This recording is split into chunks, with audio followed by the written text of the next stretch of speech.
Hello, मैं बप्पी कुमार और आप देख रहे हैं अभ्यास एडुकेयर। यदि आप इस चैनल पे नए हैं या पहली बार देख रहे हैं या अभी तक आपने सब्सक्राइब नहीं किया है तो कृपया आप इस चैनल को सब्सक्राइब कर लें, शेयर भी करें। आइए आज मैं आप लोगों को नॉन फाइनाइट वर्ब का एक तीसरा पार्ट जो है पार्टिसिपल में उसको बताऊंगा। मैंने आपको पिछले वीडियो में इन्फिनिटी बताया, बेयर इन्फिनिटी बताया, जेरंड बताया, जैसे कि और आज मैं आपको पार्टिसिपल बताऊंगा। अगर मैं बताऊं कि जो इन्फिनिटिव हम लोगों ने देखा था उसमें हम लोगों ने बेस फॉर्म के साथ टू को ऐड करके देखे थे। हम लोग बेयर इन्फिनिटिव को भी देखे थे। कुछ ऐसे वर्ड्स होते हैं जिनके साथ इन्फिनिटिव एडजस्ट नहीं करता। और हम लोगों ने जेरंड को भी देखा था जो कि हम लोग वर्बल नाउन को की तरह यूज करते हैं। उसमें हम लोगों ने V4 को देखा था और V4 का यूज बहुत अलग अलग तरीकों से हम लोगों ने देखा था। जैसे कि आपको V4 नाउन के रूप में हुआ था, फिर जो है V4 आपको वर्ब के रूप में भी हुआ था। तो जो नाउन के रूप में हुआ था उसको हम लोगों ने वर्बल नाउन के नाम से भी जान सकते हैं या जानते हैं। और आज उसी का एक अगला कैटेगरी जो है पार्टिसिपल, मैं आज पार्टिसिपल को कवर करने वाला हूँ। तो इस पार्टिसिपल को बताने से पहले मैं आपको बता दूं कि ये जो भी हम लोग पढ़ रहे हैं इन्फिनिटिव, जेरंड और पार्टिसिपल, ये इसका ओरिजिन जो है वर्ब से है, लेकिन इसके जो यूज होते हैं सेंटेंस में वो बिल्कुल ही अलग तरीके से होते हैं। इसलिए आज मैं आप लोगों को एक जो तीसरा और लास्ट हिस्सा जो बच गया है पार्टिसिपल, इसको मैं बताऊंगा। क्योंकि इन्फिनिटिव, जेरंड और पार्टिसिपल ये बहुत ही कॉम्प्लिकेटेड होते हैं। तो आइए शुरू करते हैं पार्टिसिपल। पार्टिसिपल शुरू करने से पहले यहाँ आप देख सकते हैं कि कुछ सेंटेंसेस दिए हुए हैं। आप इन सभी सेंटेंसेस को पहले देख सकते हैं। अब इस तरीके से ये आपके टोटल जो है 13 क्वेश्चंस दिए हुए हैं। इस पूरे 13 क्वेश्चंस को हम लोग कंप्लीट करेंगे, लेकिन उसके पहले आपको पार्टिसिपल को समझना होगा। देखिए,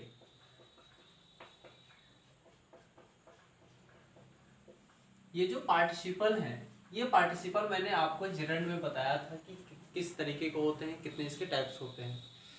अब मैं बात करूं पार्टिसिपल की, तो जैसे कि प्रेजेंट, प्रेजेंट परफेक्ट, और एक होता है पास्ट पार्टिसिपल।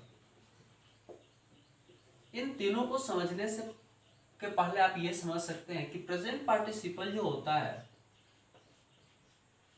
ये प्रेजेंट पार्टिसिपल जो कि आपको V4 जो है इंडिकेट करता है। ये प्रेजेंट परफेक्ट पार्टिसिपल का मतलब होता है कि जैसे इसमें V4 में क्या होता है ना कि कोई भी वर्क है वो गोइंग ऑन है, मतलब कि अभी चल रहा है, कंटिन्यू है, जारी है ना, कंप्लीट नहीं हुआ है। बट प्रेजेंट परफेक्ट पार्टिसिपल जो ये बताता है कि वर्क हैज बीन डन, यानी कि ये वर्क जो है ना कंप्लीटेड है। इसका मतलब होता है ये वर्क कंप्लीटेड है, और कंप्लीटेड वर्क के साथ आप V3 का यूज करते हैं। बट इसके साथ क्या ना, पास्ट पार्टिसिपल के साथ V2 होता है। और ये पास्ट पार्टिसिपल जो होता है आपको ये बताता है कि पास्ट की कोई ऐसी एक्शन होती है जो कंप्लीट हो चुकी है। तो यहाँ भी कंप्लीट का सेंस हो रहा है और यहाँ भी कंप्लीट का सेंस हो रहा है। इसीलिए हमने आपको पार्टिसिपल जो जेरंड का जो वीडियो आप देखेंगे ना, वहां मैंने आपको दो टाइप्स बताए थे। तो इस तरीके से ये आपके present participle, present perfect participle और पास्ट पार्टिसिपल के आपके कुछ टाइप्स थे, जो कि आपको ये इंडिकेट करता है कि प्रेजेंट पार्टिसिपल क्या होता है, प्रेजेंट परफेक्ट और पास्ट पार्टिसिपल। अब आइए, अगर मैं कहूं ही इज रनिंग, ध्यान से समझिएगा, ही इज रनिंग। यहाँ आपका रनिंग जो है ना, ये रनिंग जो है आपका V4 है। बट अगर इसी सेंटेंस को मैं लिखूं he is, sorry, he jumped into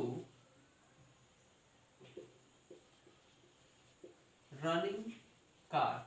अब आप यहां देख रहे हैं कि यहां तो सेंटेंस में V4 है, बट यहां सब्जेक्ट वर्ब है ना, ये प्रीपोजिशन होता है। और ये रनिंग जो है ना, और रनिंग के बाद आप देखिए यहाँ क्या है, ये कार है। और कार क्या होता है, नाउन होता है। और नाउन की विशेषता क्या, विशेषता बताने वाले को, यानी कि नाउन को क्वालिफाई करने वाले जो वर्ड होते हैं ना, वो क्या होते हैं, एडजेक्टिव होते हैं। यानी कि कार तो है, लेकिन कार कैसी थी, वो कार दौड़ रही थी, है ना, दौड़ते हुए कार से वह कूदा, वह कूद गया।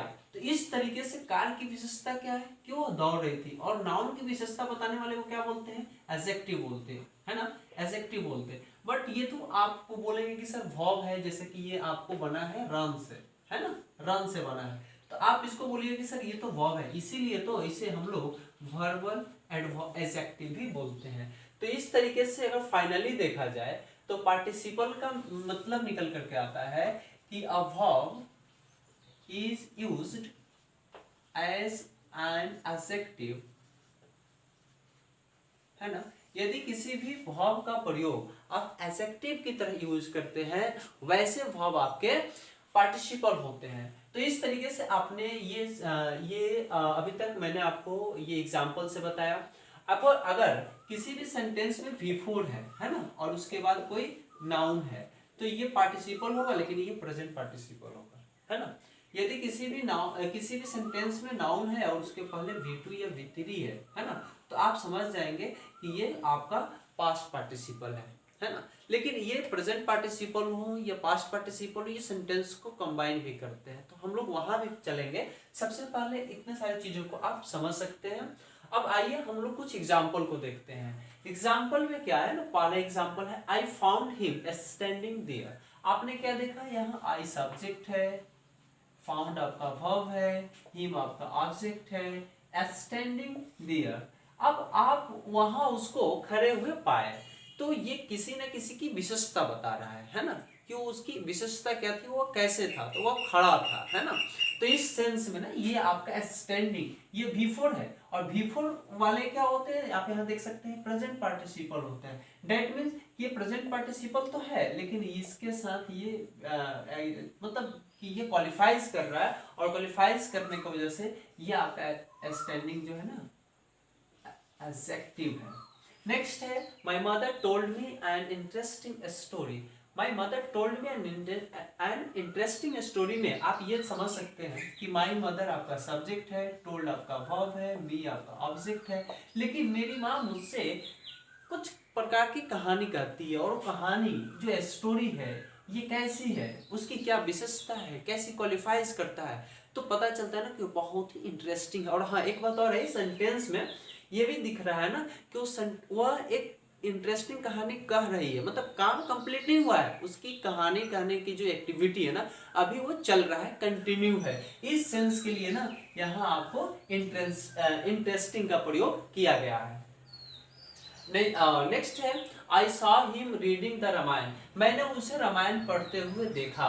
आई सॉ हिम उसको रामायण पढ़ते हुए, है ना। तो यहाँ जो रीडिंग है ना, इसका मतलब क्या हो रहा है ना कि जो भी है पढ़ने वाला है ना वो रामायण को पढ़ रहा है, यहाँ कंटिन्यूअस का वर्क बता रहा है रीडिंग। और ये हिम ये यानी कि ये विशेषता, यानी कि ये किसकी विशेषता बता रहा है, ये हिम की विशेषता बता रहा है ना। और हिम तो प्रोनाउन होता है, और एडजेक्टिव भी होता है जो नाउन या प्रोनाउन को क्वालिफाइज करता है। इसलिए यहाँ जो रीडिंग है ना आपका प्रेजेंट पार्टिसिपल है, और प्रेजेंट पार्टिसिपल का मतलब कि ये किसी न किसी वर्क को कंटिन्यूअस में जो है ना क्वालिफाइज करता है। नेक्स्ट है we gave a written complaint. आप यहाँ देख सकते हैं कि कंप्लेंट कैसा था, कोई भी शिकायत की गई थी तो कैसा की गई थी, वो रिटन में था, लिखित था, है ना। तो यहाँ आपका सब्जेक्ट है, वर्ब है, और यहाँ आपका ये कंप्लेंट नाउन है, और नाउन के पहले जो ये वर्ड आया है जो आपको V2 V3 की तरह दिख रहा है, राइट रूट रिटन यानी V3 है, और ये V3 होने की वजह से उसके बाद नाउन है, और नाउन की ये विशेषता बता रहा है, और इसलिए ये आपका पार्टिसिपल है। नेक्स्ट है और एडवर्ब भी है, और सॉरी एडजेक्टिव है, और एडजेक्टिव ये बताने की वजह से नहीं, चूंकि ये वर्ब का है तो इसको हम लोग वर्बल एडजेक्टिव भी बोलते हैं। नेक्स्ट है there were some fallen trees. तो यहाँ आप देख सकते हैं ट्रीज आपका नाउन है, और नाउन के पहले ये आपका वर्ब है, और वर्ब होने की वजह से ये आपका वर्बल एडजेक्टिव होगा। नेक्स्ट है मिली सॉ मी टॉकिंग टू रोजी।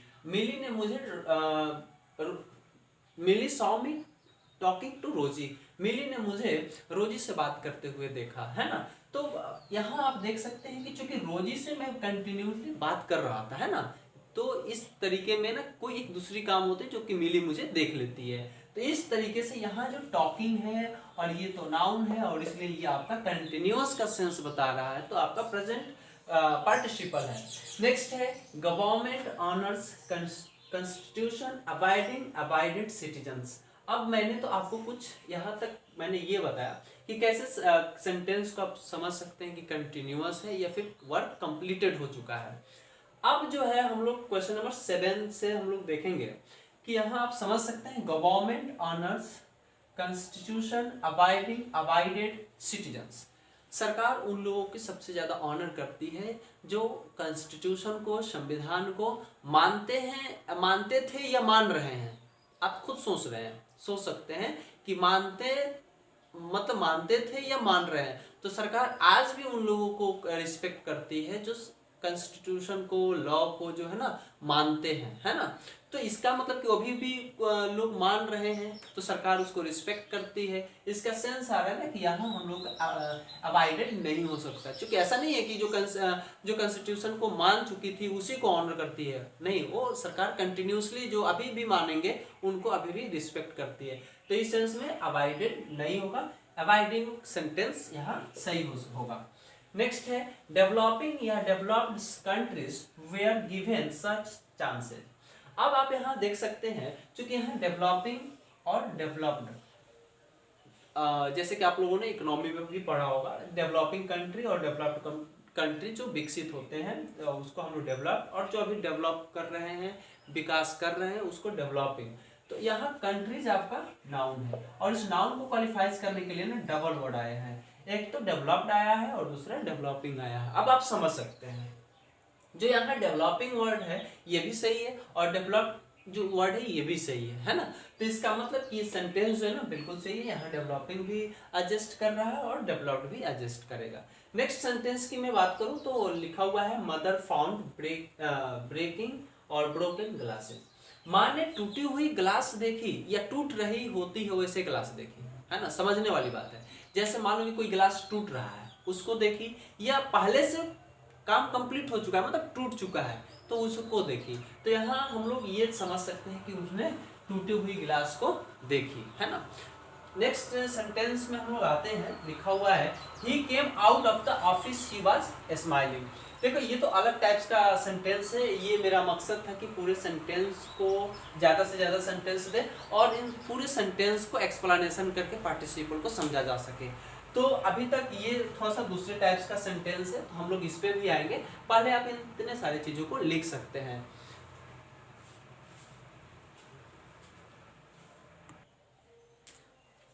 आपने इतने सारे चीज़ों को लिख लिया होगा। अब आइए, अब जो इसकी जो एक नेक्स्ट कंसेप्ट निकलती है कि पार्टिसिपल का वर्क क्या होता है।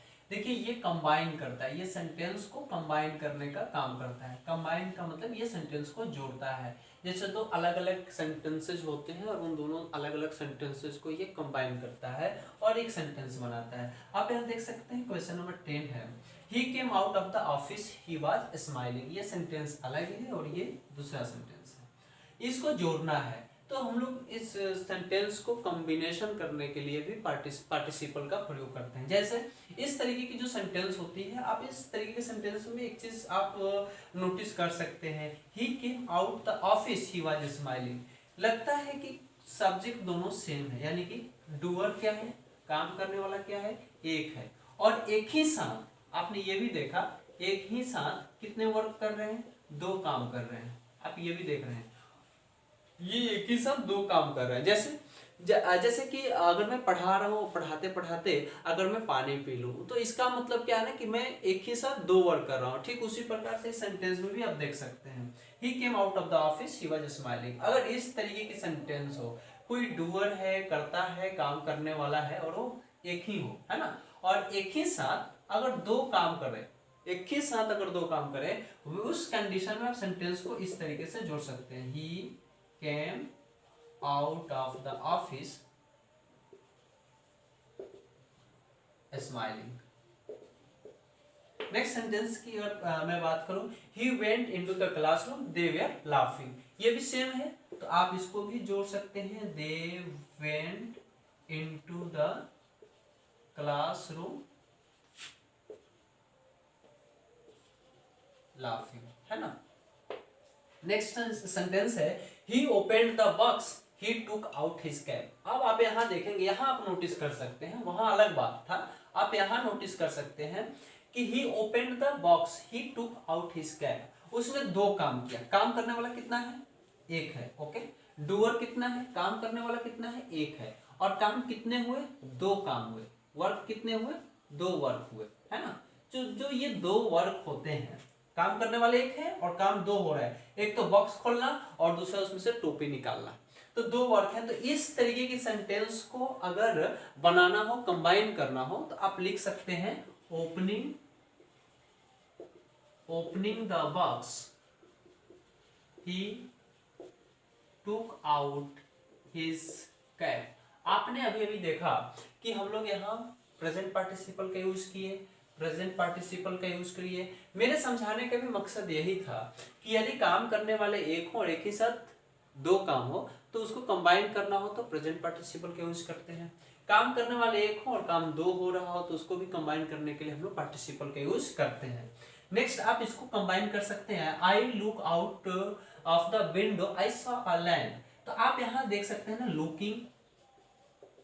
Looking out of the window, है ना, और आई सॉ अ लैंड, खिड़की खोलते ही मैंने एक शेर को देखा।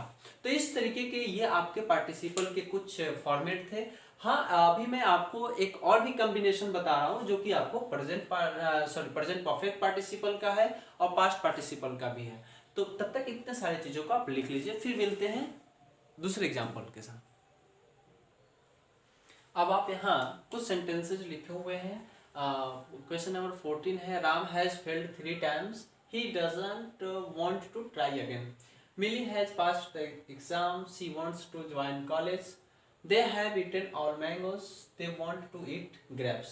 इतने सारे सेंटेंसेस को अगर कंबाइन करना हो तो इस प्रकार की जो भी सेंटेंसेस आएंगी, जैसे हैज हैव होगा, है ना, कैसे आइडेंटिफाई करेंगे, हैज हैव होगा और इसके बाद आपका V3 का होगा, है ना। तो ऐसे सेंटेंसेस को अगर कंबाइन करना, चूंकि ये काम ऑलरेडी कंप्लीटेड है और ऐसे सेंटेंस को हम लोग प्रेजेंट परफेक्ट में यूज करते हैं, तो प्रेजेंट परफेक्ट, तो इसका स्ट्रक्चर बनता है कि इसके साथ आप हैविंग का यूज करेंगे और V3 का यूज करेंगे, है ना। तो ये आपके सेंटेंस को कंबाइन करेगा। चलिए तो कंबाइन करते हैं, जैसे कि सेंटेंस, हाँ इसमें ये भी है ना कि कोई, आप इसका सेंस देख सकते हैं, Ram has failed 3 times, he doesn't want to try again। मतलब कि अगर एक ही व्यक्ति है, यानी राम के लिए ही यहाँ ही का प्रयोग हुआ है जो कि राम का प्रोनाउन है। तो आपने यहाँ देखा कि एक ही व्यक्ति है और एक काम खत्म होने के तुरंत बाद और दूसरा काम शीघ्र, मतलब बहुत इमीडिएटली, बहुत जल्दी जल्दी दूसरा काम को ऐड कर लेता है। तो ऐसे सिचुएशन को अगर ऐड करना हो, कंबाइन करना हो सेंटेंस को, तो आप यहाँ देख सकते हैं, Ram has failed 3 times, he doesn't want to try again। तो आप यहाँ लिख सकते हैं इसको कंबाइन करने के लिए, having failed 3 times, he doesn't want to try again, है ना। ठीक उसी प्रकार से आप इस सेंटेंस को भी देख सकते हैं,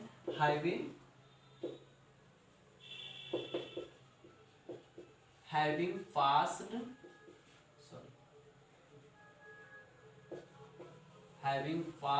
the exam, she wants to join college।